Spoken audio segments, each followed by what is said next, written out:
Hello everyone, my self Sunil Dwivedi. संदेश academy के official platform पर आप सभी का हार्दिक स्वागत है। कई महीनों से हम लोग एक दूसरे से मिल नहीं पा रहे, क्लासेस हम लोगों की प्रॉपर चल नहीं पा रही हैं। आप लोग भी देखिए शिक्षण से दूर हैं, तो कोचिंग अभी ओपन हुई नहीं। जब ऑफलाइन क्लासेस ओपन होगी तब सभी आप विद्यार्थी आप वापस आएंगे, तो उसके बाद टीचिंग शुरू होगी।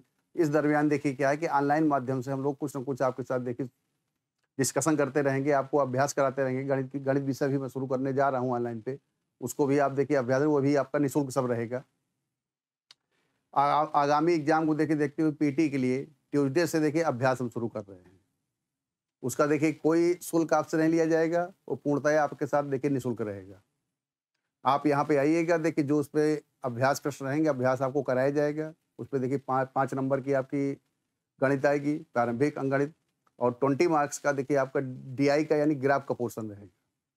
तो डेली देखिए हम लोग कुछ ना कुछ क्वेश्चन यहाँ अभ्यास करेंगे, तो आप जो निश्चित समय आपको बताया जाएगा उस पर आप देखिए उपस्थित रहिएगा।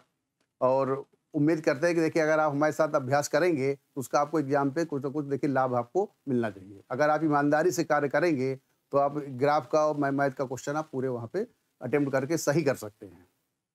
और ये 5 नंबर के मैथ नहीं, टोटल 25 मार्क्स का देखिए पीटी पे आपका मैथ आने वाला है। तो वो तो देखिए हम लोग अभ्यास शुरू ही करेंगे। अभी देखिए आप लोग अभ्यास में बिल्कुल देखिए पीछे न रहिए।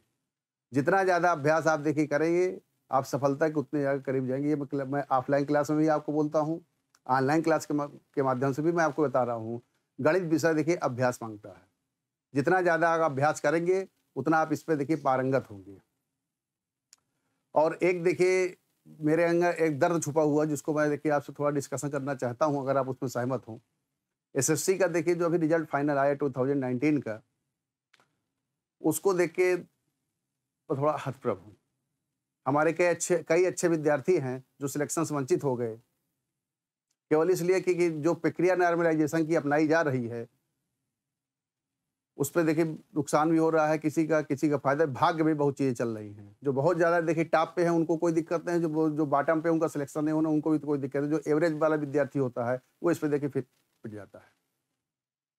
नॉर्मलाइजेशन की प्रक्रिया अपनाई गई, 70 नंबर जिसका है वो बढ़ गया, जिसका ज़्यादा नंबर है वो कम हो गया। ये सब चीज़ें बंद होनी चाहिए। अगर एसएससी में नॉर्मलाइजेशन अपनाई जा रही है तो फिर राजनीति तो फिर ले लिया जाए। नेताओं को जितना वोट मिल रहा है सब उसमें भी नॉर्मलाइजेशन निकाला जाए चाहिए। वहाँ पे भी विधायक, सांसद, मंत्री सब ऐसे वहाँ भी चुने जाने चाहिए। वहाँ तो ऐसा नहीं होता। विद्यार्थियों के साथ ऐसा धोखा क्यों हो रहा है? जब आईएएस का एग्जाम एक दिन में पूरा हो सकता है तो एसएससी मेंस भी एक दिन में एग्जाम लिया जा सकता है। आप सेंटर लेके ऑफलाइन माध्यम पुराने पैटर्न पे आइए, ऑनलाइन माध्यम से आप एग्जाम मत लीजिए। हम शासन से भी आग्रह करेंगे कि ऑफलाइन एग्जाम जैसे पहले एक दिन में पूरे देश भर में सेंटर पढ़ के एग्जाम होते थे, उस एग्जाम पे आइए। हम कतई नहीं चाहते जो अच्छा बच्चा हो उसका नुकसान हो, या जो कम पढ़ने वाला बच्चा कम योग्य हो उसका सिलेक्शन हो जाए।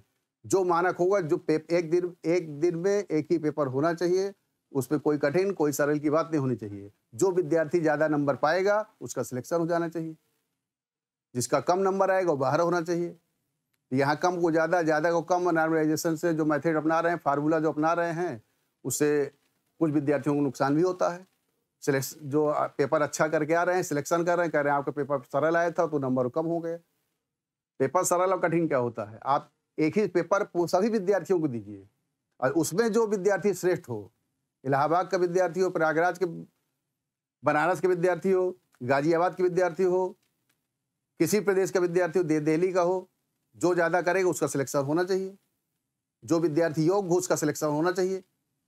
अटेम्प्ट जो ज़्यादा कर रहा है, जो ज़्यादा सही कर रहा है उसका सिलेक्शन होना चाहिए। नॉर्मलाइजेशन की प्रक्रिया यहाँ पे भी बंद कर देनी चाहिए। अब पता नहीं इस पे क्या देखिए हो रहा है, आप लोगों को भी इस पे सहयोग बात अपनी रखनी चाहिए। बहरहाल अब ये मतलब रिजल्ट से हम खुश तो नहीं हैं। देखिए ये रिजल्ट और अच्छा आना चाहिए था। विद्यार्थी हमारे मेहनत कर रहे हैं। पता लगा किसी का 140 नंबर आया, एवरेज में देखिए वो पास हो रहा था, लेकिन उसका नॉर्मलाइजेशन प्रक्रिया अपनाते अपनाते उसका 140 का 128 नंबर हो गया। अब यहाँ पे बीच में जो 12 नंबर का डिफरेंस आ गया, इससे तो भी उसको बाहर हो ही जाना है। यहाँ एक एक दो नंबर पूरा सिलेक्शन हो रहा है। तो भैया हमारा देखिए शासन से या प्रशासन से, केंद्र सरकार से, स्टेट लेवल जो एग्जाम हो रहे हैं, राज्य सरकार से हमारा यही आग्रह है कि इस प्रक्रिया को बंद करके एक ही पेपर एक ही दिन में सबका होना चाहिए। आप सेंटर ज़्यादा अडॉप्ट कर लीजिए, उसमें आप परीक्षार्थियों को बैठाइए, नकल प्रक्रिया बंद होने, पेपर आउट नहीं होने चाहिए, एक दिन पूरा पेपर हो जाए। जो विद्यार्थी ज़्यादा अच्छा क्वेश्चन करके आ रहा है, जो ज़्यादा नंबर कर रहा है, जिसका ज़्यादा स्कोर आ रहा है, उसको आप सिलेक्शन दीजिए। फेयर होना चाहिए, हम कतई फेवर पे नहीं है कि जिसका कम नंबर आ रहा है उसको ज़्यादा हो जाना चाहिए या जिसका ज़्यादा आना कम होना चाहिए। जब एक सब विद्यार्थी जो मेहनत करेगा वो सिलेक्शन पाएगा। दूसरी बात देखिए, पीटी के एग्जाम को ध्यान में रखते हुए आप लोगों को देखिए हम अभ्यास श्रृंखला एक शुरू करने जा रहे हैं। उसमें देखिए अभ्यास श्रृंखला में देखिए आपको हम डीआई ग्राफ का क्वेश्चन कराएंगे डेली, मैथ का क्वेश्चन रहेगा या कुछ अन्य एग्जाम्स आ रहे हैं देखिए, तो उसके लिए देखिए हम मेंसुरेशन के मतलब ठोस ज्यामिति वगैरह के या अलजेब्रा के कुछ नए क्वेश्चंस मैं आपको कराऊंगा जो इस दरमियान हम लोगों ने देखे या खोजे उसको हम आप लोगों के सामने भी देंगे। उसको आप लोग करेंगे तो निश्चित रूप से उसका देखिए आपको फायदा मिलेगा। ठीक, अगली क्लास से देखिए हम लोग क्लास पे आएंगे, पढ़ेंगे उसको और आप समय पर उपस्थित रहिएगा, समय आपको बता दिया जाएगा यूट्यूब के माध्यम से। Thank you.